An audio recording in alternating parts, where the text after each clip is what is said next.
전국 감사합니다. 대상을 수상하셨다고 들었어요. 감사합니다. 혹시 그 어떤 프로젝트였는지 좀 설명해 주실 수 있을까요? 셀카를 한 장을 이제 찍고 양쪽 팔로 10초씩 핸드폰을 들어보고 주어진 문장을 따라서 읽어보면 그 세 가지 지표를 같이 분석을 해서 뇌졸중의 위험이 있는지 없는지를 스크리닝해주는 모델을 개발을 했고 어플리케이션으로까지 완성을 했었습니다.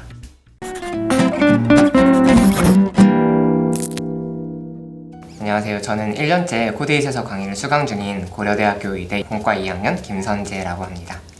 어떤 분야에 관심 있으시고 어떤 공부를 해오셨는지 간단하게 말씀해 주실 수 있을까요? 처음에 저는 이제 학생 연구 프로그램을 하면서 처음으로 프로그래밍을 접하게 되었는데요. 머신러닝을 통해서 과제를 하나 해야 될 일이 있었는데 프로그래밍을 어떻게 해야 될까 정말 헬로 월드도 모르는 상태였어요. 어떻게 공부를 하면 좋을까 하다가 코드잇을 알게 되었고 수업을 들으면서 기초 프로그래밍에 대해서도 공부를 하고 또 데이터 사이언스나 아니면 AI 쪽에 대해서도 많이 공부를 할 수 있게 되었습니다. 특별히 그 의료 분야에서도 뭐 프로그래밍이라든지 AI라든지 그런 것들이 앞으로 좀 더 중요하게 될 것 같다라고 느꼈던 계기가 있으신가요? 제가 작년에 그 대한의료인공지능학회에서 했었던 의료인공지능 여름학교라는 프로그램을 1박 2일로 참가를 했었는데 사실 저는 그 전까지는 인공지능이 의료에서 할 수 있는 게 뭐 엑스레이 이미지 같은 걸 CNN으로 판독하거나 약간 이런 제일 기초적인 분야에만 국한이 될 거라고 생각을 했었어요. 근데 이제 그 여름 학교를 가보니까 훨씬 더 다양한, 예를 들어서 사용자의 뭐 일기를 바탕으로 심리 상태를 분석한다던가 아니면 이제 뭐 뼈 모형 같은 거를 AI를 통해서 이렇게 재구성해낸다던가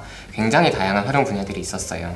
그래서 앞으로 훨씬 더 넓은 분야에서 인공지능이 활용될 수 있겠구나, 그걸 느꼈던 것 같습니다. 그럼 어쨌든 AI를 공부해야겠다라고 다짐하고 실제로 배울 때는 완전 노베이스였던 거죠? 네, 맞습니다. 그럼 이렇게 공부하는 방법을 찾아보다 코드잇을 알게 되신 걸까요? 네, 우연히 이제 인스타그램에 떴던 광고를 보게 됐는데 들어가 봤는데 다른 인강 사이트들하고는 다르게 훨씬 더 커리큘럼도 좀 체계적이고 훨씬 다양한 분야에서 폭넓게 공부를 할 수 있는 강의들을 제공하고 있어서 그 점이 되게 매력적이었어요. AI 관련된 동아리를 하다 보니까 주변에도 이제 관련해서 공부를 하는 친구들이 참 많은데 물어보면 거기서 짜준 대로만 따라가도 내가 어느 정도 수준에 이를 수 있다라는 얘기를 참 많이들 하더라고요. 그래서 그게 가장 큰 장점이었던 것 같고 그다음에 그 외에도 이제 다른 강의 사이트들에서는 좀 보기 힘든 탄탄한 모션 그래픽이라던가 좀 설명의 체계 이런 것들이 좀 많이 마음에 들었습니다. 본인의 목표를 달성하기 위해서 어떤 강의를 어떤 순서대로 좀 수강하셨는지 본인만의 그런 로드맵이 있다면 말씀해 주실 수 있을까요? 저는 일단 인공지능이 목표였기 때문에 좀 데이터 사이언스 쪽에 커리를 좀 밟아야겠다라고 생각을 많이 했었어요. 처음에는 기초 프로그래밍, 그러니까 파이썬 관련된 강좌들을 좀 배우다가 조금 더 제대로 프로그래밍의 원리를 공부를 해야겠다 싶어서 한동안은 코드잇에서 제공하는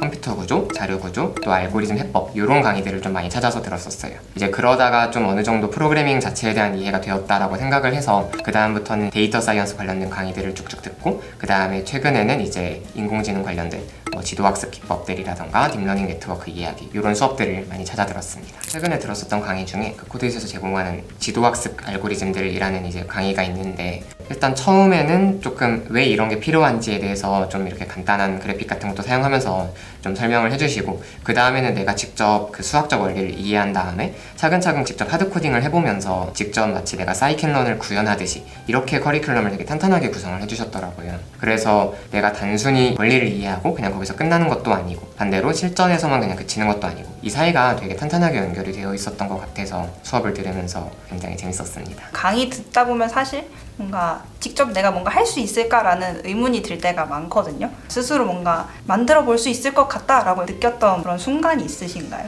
사실 이론으로만 수업을 들을 때는 그게 확 와닿지 않았었는데 또 코드의 강의 중에 이제 실습해 볼 수 있는 특강들이 좀 많이 있잖아요. 예를 들어서 뭐 데이터 분석 프로젝트도 한 3강의 정도 있었던 걸로 기억을 하고 웹 개발 쪽에서 랜딩 페이지 직접 디자인해 보기 약간 이런 코스들이 있는데 그런 것들을 직접 해보다 보면 나도 비슷한 패턴을 쓰면 비슷한 성과물을 만들어낼 수 있겠다. 그리고 그 이후는 사실 또 찾아보면 되는 거니까 그래서 그런 실습 강의들을 들을 때 나도 만들 수 있겠는데 하는 좀 기대를 많이 했던 것 같습니다. 프로젝트 토픽들을 경험하고 나서 진짜 직접 선재님께서 프로젝트를 뭔가 구현해 보신 게 되게 많잖아요. 네. 저희가 일단 제일 좀 인상 깊었던 건 그 의료 인공지능 경진대회 참여하신 프로젝트인데 네. 축하드립니다. 일단 전국 감사합니다. 대상을 수상하셨다고 들었어요. 감사합니다. 혹시 그 어떤 프로젝트였는지 좀 설명해 주실 수 있을까요? 일단 대회 주제는 의료 현장에 있는 문제를 인공지능 기술을 활용해서 해결하기, 이게 이제 대회 주제였었는데 어떤 거를 하면 좋을까라고 생각을 해보다가 2, 3년 정도에 들었었던 수업에 수업에서 뇌졸중 환자들이 쉽게 자기의 증상을 자각하지 못해서 증상이 발생을 해도 이제 제 시간 내에 응급실로 가서 적절한 조치를 못 받는다라고 이제 교수님께서 수업을 해주셨던 게 되게 기억에 났어요. 그때 교수님께서 강조하셨던 게 뇌졸중은 상당히 전조 증상이 뚜렷한 편이라서 뭔가 얼굴이 대칭적으로 안 보인다던가 아니면 목소리가 어색하다던가 아니면 팔다리에 마비가 온다던가 이 정도로 간단한 몇 가지 증상들만 있어도 사실 스스로 캐치를 할 수 있는데 이 기준을 잘 몰라서 노인분들이 치료 적기를 많이 놓친다라는 말씀을 하셨던 게 기억에 났어요. 그래서 이제 그거를 인공지능을 통해서 한번 해결해 보면 좋겠다라는 생각이 많이 들었어요. 특히 이제 인공지능 모델이라는 거는 어떤 웹이나 앱의 형태로 개발을 해서 누구나 일상 속에서 사용 가능하도록 만들 수 있잖아요. 그게 인공지능을 활용하기 정말 좋은 포인트라고 생각을 했습니다. 셀카를 한 장을 이제 찍고 그 다음에 양쪽 팔로 10초씩 그 핸드폰을 들어보고 그리고 이제 주어진 문장을 따라서 읽어보면 그 세 가지 지표를 같이 분석을 해서 이 사람이 뇌졸중의 위험이 있는지 없는지를 스크리닝해주는 그런 모델을 개발을 했고 다른 팀원들의 도움을 받아서 어플리케이션으로까지 완성을 했었습니다. 프로젝트를 준비하면은 생각한 것만큼 안 될 때가 사실 많잖아요. 프로젝트 준비하면 혹시 어려운 점이 있었다면 어떤 것일까요? 인공지능에서 그 가비지인 가비지아웃이라는 말이 되게 유명한데 질 나쁜 데이터가 들어가면 질 나쁜 성과물이 나온다 약간 이런 뜻이에요. 그런데 실제로 이제 프로젝트를 해보면서 생각보다 우리가 딱 원하는 예를 들어서 한국인 노인의 어떤 사진이라던가 아니면 운동 패턴들 이런 데이터들을 수집하는 게 정말 어렵다고 좀 많이 느꼈던 것 같습니다. 그래서 이제 그때 추가적으로 기술 공부를 좀 많이 하면서 데이터 증강 기법 같은 것도 좀 사용을 해보고 직접 데이터를 좀 수집해보기도 하고 이렇게 다양한 방법들을 좀 많이 추구했었던 것 같습니다. 혹시 그러면은 코드잇에서 배운 내용을 좀 더 응용해서 써본 게 있다 그런 포인트가 있다면 한번 말씀해 주실 수 있을까요? 그때 이제 제가 사용했었던 알고리즘이 랜덤 포레스트랑 그 다음에 다층 퍼셉트론 그리고 CNN 이렇게 세 가지 머신러닝 딥러닝 알고리즘들을 다 섞어서 사용했었는데요. 그게 사실 다 코드잇에서 제공하는 강의에 좀 기초를 두고 있다 보니까 예를 들어서 각각의 모델을 이제 만들 때 여기서 어떤 알고리즘을 선택해야겠다 이런 거를 결정할 때도 좀 관련된 내용이 많이 도움이 됐었고 특히 이제 랜덤 포레스트 같이 코드잇에서 직접적으로 디테일하게 설명을 해주고 있는 그런 알고리즘들의 경우에는 확실히 수업 때 배웠었던 내용이 정말 도움이 좀 됐던 것 같습니다. 큰 프로젝트를 직접 진행해 보시면서 느낀 점이 좀 있다면 어떤 것이었을까요?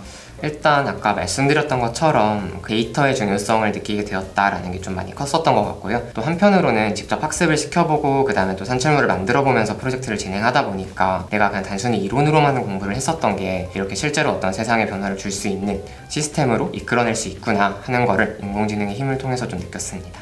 그러면은 뭔가 프로젝트도 직접 해보고 저희가 보면서 특이했던 거는 지금 신경학회 일단 학회장으로 활동하고 계신데 네. 학회에서 직접 강연까지 하고 계시잖아요. 네. 강의를 내가 직접 해봐야겠다라고 뭔가 결심한 또 계기가 있으실까요? 사실 신경학회 자체에서는 어떤 딱 의학적으로 뇌, 척추 이런 신경계들만을 다루고 있기는 한데요. 관련해서 연구를 하다 보니까 뇌 같은 걸 다룰 때도 아니면 뭐 다른 분야의 신경과 연구를 할 때도 인공지능을 도구로서 사용해보고 싶다라는 친구들이 되게 많았어요. 신경학을 다루는 학회지만 안에서 약간 스터디 같은 느낌으로 친구들한테 인공지능이라던가 통계학적 기법들 아니면 데이터 사이언스 이런 것들을 좀 가르쳐줄 수 있으면 좋겠다라는 생각이 들어서 그런 수업을 시작하게 됐습니다. 가르치면서 배울 때랑 다르게 좀 더 어려웠던 점이 있으실까요? 가르칠 때 네.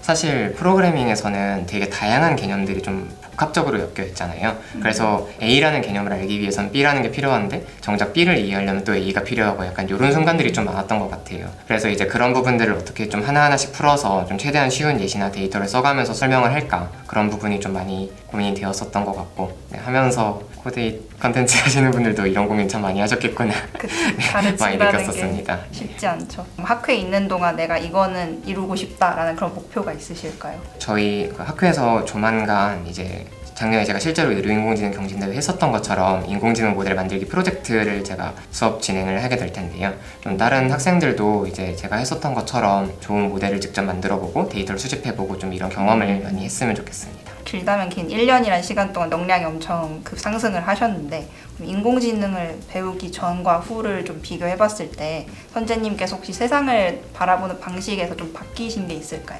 챗GPT 같은 기술들이 이제 볼 때도 약간 처음에는 되게 막연하고 두려웠었는데 하나하나 파헤쳐 보면서 공부를 해보다 보니까 내가 이해할 수 있는 선의 어떤 기술이구나 라는 걸 좀 느꼈던 것도 되게 재밌었고, AI를 공부하다 보면 필연적으로 데이터 다루는 법에 대한 공부를 되게 많이 하게 되는데, 그러면서 좀 일상 속에서 다른 사람들을 보거나 할 때도 내가 어떤 데이터를 수집할 수 있을까, 저걸로부터 어떤 인사이트를 얻을 수 있을까, 이런 고민들을 좀 많이 하게 된 것 같습니다. 인공지능 공부도 쭉 하고 계시고 의대생으로서 의료 분야 공부도 앞으로 계속 하실 텐데 AI랑 의료를 딱 접목해서 도전해보고 싶은 일이 있다면 혹시 어떤 것일까요? 사실 제가 처음에 프로그래밍 쪽에 좀 관심을 가졌던 거는 아까 말씀드렸던 것처럼 정신의학 이런 쪽에서 다루는 사람의 추상적인 생각, 이런 것들을 좀 객관화할 수 있는 게 프로그래밍의 힘이라고 생각을 했어요. 예를 들어서 개인이 뭐 일기라던가 아니면 SNS 같은 걸 쓸 때 그 텍스트들을 AI가 좀 포괄적으로 이해를 해서 이 사람에게 어떤 정신적인 문제가 있진 않을까, 이런 것들을 좀 판단하는 그런 연구를 한번 해보고 싶습니다. AI 시대에서 좀 프로그래밍을 배우는 것이 좀 왜 중요하다고 생각하는지 말씀해 주시면 좋을 것 같아요. 사실 제가 요즘 좀 많이 들었던 말이 챗GPT나 클로드가 코드 다 짜주는데 뭐 하루 프로그래밍 공부해야 되냐라는 얘기를 참 많이 들어요. 근데 사실 저는 어차피 챗GPT나 클로드가 우리의 추상적인 그 목표를 100% 이해할 수 있지도 않을 뿐더러 어딘가에서 오류가 나거나 했을 때 그거를 잡는 거는 우리가 직접 할 수 있어야 한다라고 생각을 하거든요. 물론 이제 LLM 같은 좋은 도구들이 많이 나와 있는 시대지만 결론적으로는 그 프로그래밍의 원리 같은 걸 내가 직접 이해하고 할 수 있어야 이 AI 시대에 더 잘 대비할 수 있지 않을까, 그렇게 생각합니다. 마지막 질문인데 자유롭게 말씀해 주시면 돼요. 네. 선재님에게 코드이시라 제목 네. 정의해 주신다면 어떤 것일까요? 프로그래밍을 처음 공부하면서 되게 길을 잃었었을 때 엄청 좋은 지도가 되어줬었던 친구 같은 느낌으로 생각이 듭니다.